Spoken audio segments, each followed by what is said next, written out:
Hello to you, Emanuel Shahaf. Hello, hello. Identity, the quest for Israel's future. The book, the autobiography, and the very unique story about your father. What is it that you know about him? I know actually very little. I know he was a Jew from a German Jew who grew up in a town which is today in Poland. When he was young, he moved to Berlin. He worked there where they're making fur coats, in a shop making fur coats. And apparently, in the framework of his work, he got a lot of coverage with rich people, and therefore he became a communist. He decided that he wouldn't like to be part of them.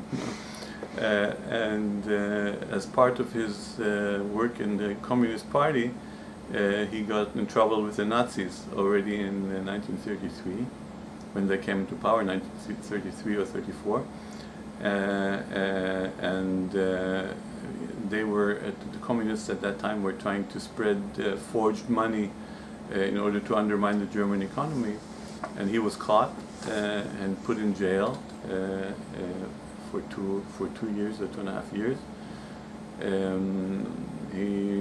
After he was released for another year or something, he worked as apparently as a comedian and a writer, and then he was taken back into jail because of his illegal activities on behalf of the Communist Party. On what, and in what year? That was 38 years, 1938.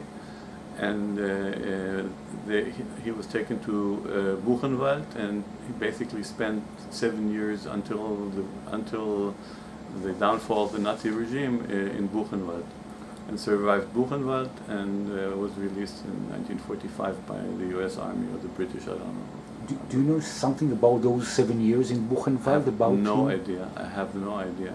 It was one of the things where you ask yourself whether you want to know or not. You know, he apparently in a letter which he wrote afterwards to his cousin here in Israel, he said that he was extremely lucky. He was just very, very lucky that he got, that he survived. And so his first wife and his daughter did not survive Auschwitz, and he survived Buchenwald, and he was very grateful.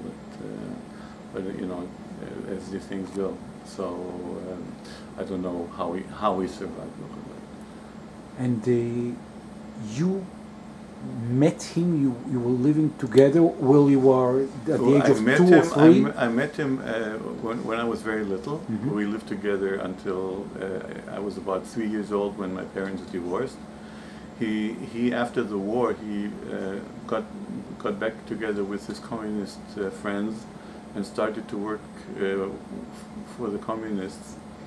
And he would go out in the morning to buy rolls, breakfast rolls, and he wouldn't come back for a week.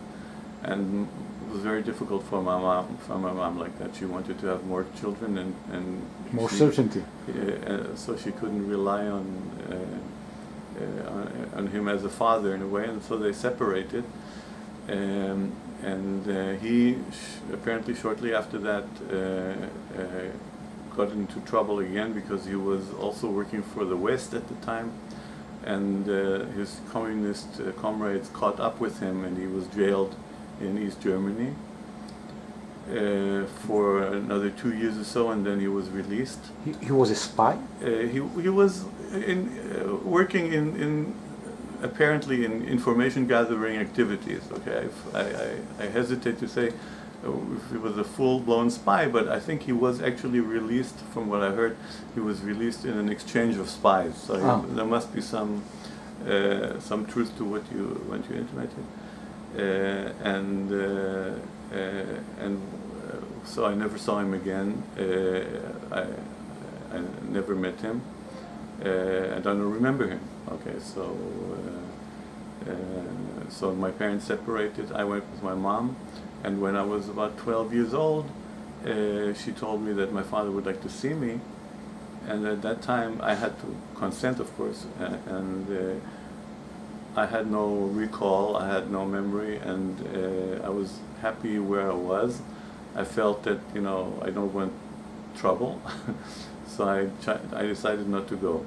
That was the last opportunity I would have had to see him, because very short time after that he passed away, he died, and that was that. So this is not very much I know about him, other than that he was apparently a writer, a comedian, a communist, and a spy. So, and there are some strings that are passing through the generations in between your father, your biological father, and you. Yes. Since I also spent 14 years of my life working for the Mossad, so gathering information. Gathering information, yes, among other things, yes. And also writing. Also writing, yes. That's also saying. Also, he apparently was writing satire, and something I also like to do that. So there's apparently some clear indication that we are related.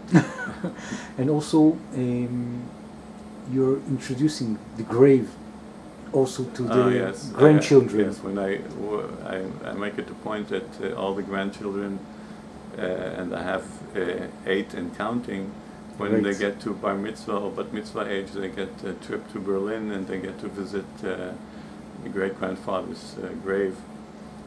And to get city sightseeing, so that's an opportunity to connect to the past, and to show my father that we are continuing. And your child, while he was in the IDF, he was part of. He was in one of the units which is also dealing with doing information gathering. so it's a 3-generation.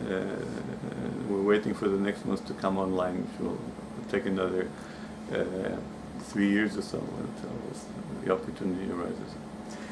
Identity, the quest for Israel's future, about Emanuel Shahaf, and the story about your father. His name? Wilhelm Emanuel Tichauer. And the Emanuel? That was his name. That was his Jewish name. Wilhelm Emanuel Tichauer. And also my name. Yes. Emanuel Shahaf, I want to thank you very much. Thank you.